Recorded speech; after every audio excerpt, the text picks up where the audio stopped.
اجتماعی توبہ کرنے کی ضرورت ہے۔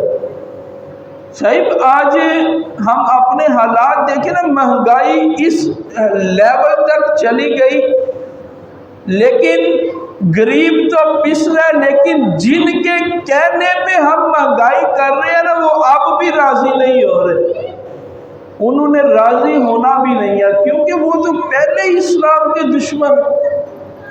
اگر ہم نے ان کو راضی کرنے پہ ہم نے جتنا زور لگایا نا، اس سے آدھی کوشش بھی ہم اپنے رب کو منانے پہ لگا دیتے نا، آدھی کوشش اپنے رب کو راضی کرنے پہ ہم کر دیتے، یقین جانے آج یہ حالات نہ ہوتے۔ ہم رب کو منانے کی بجائے، رب کو راضی کرنے کی بجائے، ہم اغیار کو راضی کرنے کے پیچھے لگ گئے کہ انگریز خوش ہوگا تو ہمارے گھر کے چولہے جلیں گے، انگریز خوش ہوگا تو ہمارے ملک کی معیشت درست ہوگی۔ صاحب نہ انہوں نے خوش ہونا ہے، نہ ان کو خوش کرنے سے معیشت درست ہونی ہے۔ کیوں؟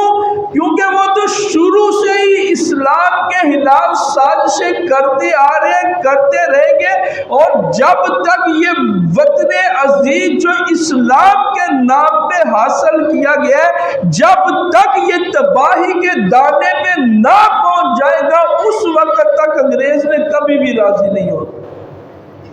اس لیے اگر اپنے حالات کو درست کرنا ہے، اپنے معاملات کو درست کرنا ہے، تو پھر ادھر سے توجہ ہٹا کے ادھر توجہ کر لو، پھر رب کی دہلیز میں آ جاؤ، پھر اپنے رب کو راضی کرنا شروع کر دو۔